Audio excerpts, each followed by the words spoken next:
여러분, 골다공증은 단순히 뼈만 약해지는 병이 아닙니다.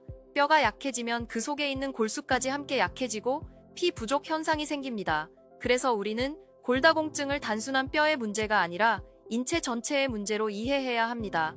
우리 몸의 뼈는 태어날 때부터 엄마에게서 받은 칼슘으로 가득 채워져 있습니다. 그 칼슘의 90% 이상이 뼈에 저장되어 우리 몸의 근골격계를 지탱하는 역할을 하지요. 하지만 칼슘은 단순히 뼈만 지키는 것이 아닙니다. 눈을 깜빡이는 순간, 손을 움직이는 순간, 심장이 뛰는 순간마다 칼슘은 쓰이고 있습니다. 신경을 따라 신호를 보내고 근육을 수축시키며 세포를 재생하는 데까지 칼슘은 필수입니다. 그런데 문제는 우리가 나이를 먹을수록 칼슘은 계속 소비만 되고 제대로 보충되지 못한다는 것입니다. 칼슘이 충분히 저장되어 있으면 괜찮지만 이미 많이 써버린 사람들은 점점 결핍에 빠집니다. 이때 갑상선은 부족한 칼슘을 피와 장기에서 끌어오게 만들고 그 결과 뼈는 속이 비어버리기 시작합니다. 이것이 바로 골다공증, 뼈의 구멍이 숭숭 뚫리는 상태가 되는 이유입니다. 특히 임신과 출산을 경험한 어머니들이나 갱년기를 맞이한 여성분들은 골다공증에 더 취약합니다. 아기를 뱃속에서 키우는 동안 엄청난 양의 칼슘이 필요하기 때문에 산모가 충분히 보충하지 못하면 자신이 극심한 결핍에 빠지게 됩니다. 그래서 출산 후 인대가 아프고 관절이 약해지고 뼈에 바람이 드는 것 같은 증상을 호소하는 것이지요.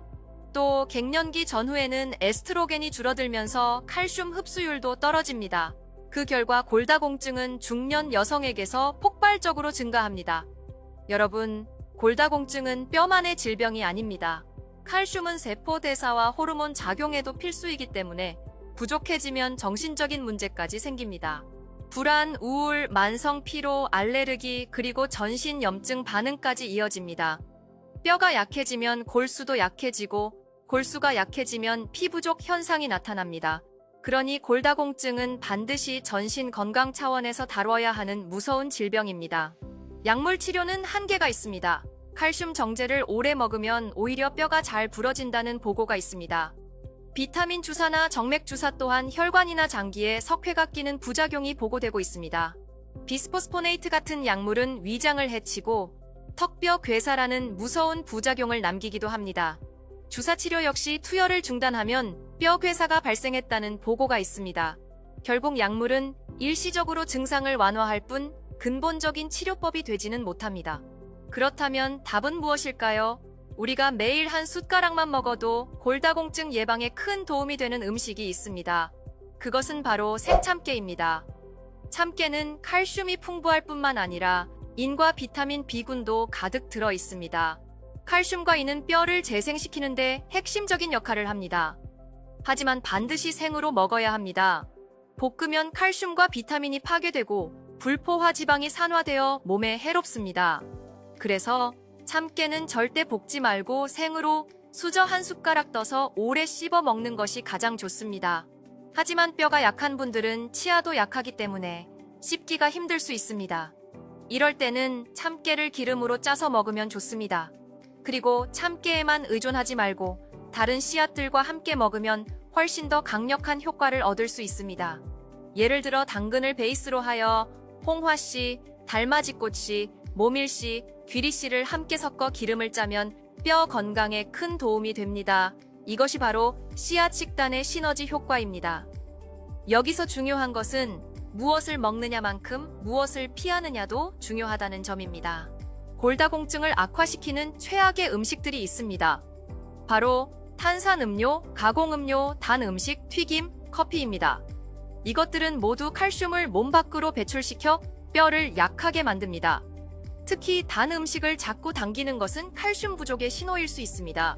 칼슘이 고갈되면 단 음식과 탄산음료가 더 땡기게 되는데 이는 몸이 스스로 망가지는 길을 선택하는 셈이지요. 그러니 반드시 피해야 합니다. 그 다음 중요한 것은 비타민 D입니다.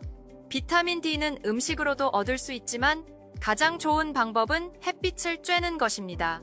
우리 인체는 햇빛을 통해 비타민 D를 합성하고 이때 만들어진 비타민 D는 뼈와 면역세포에 직접적으로 작용합니다.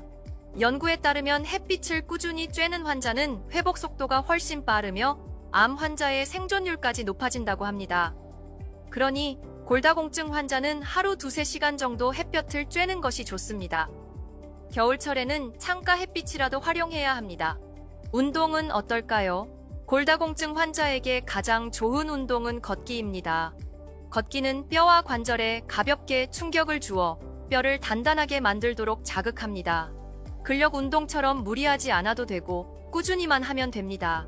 처음에는 10분, 그 다음에는 20분, 점차 30분 이상으로 늘려가는 것이 좋습니다. 과하지 않게 꾸준하게 내 몸에 맞는 운동이 가장 중요합니다. 결국 골다공증 치료와 예방의 핵심은 3가지입니다. 첫째, 생참깨와 씨앗 식단 같은 올바른 음식. 둘째, 비타민 D를 공급하는 햇빛. 셋째, 꾸준한 걷기 운동. 이 3가지를 실천한다면 약에 의존하지 않고도 뼈 건강을 되살릴 수 있습니다. 여러분, 골다공증은 단순히 뼈의 문제가 아닙니다. 몸 전체의 문제이고 삶의 질을 좌우하는 중요한 건강 문제입니다. 약에만 의존하지 말고 매일의 습관을 바꿔보십시오. 내가 먹는 음식, 내가 걷는 한 걸음, 내가 쬐는 햇볕이 곧 나의 뼈를 지켜줄 것입니다.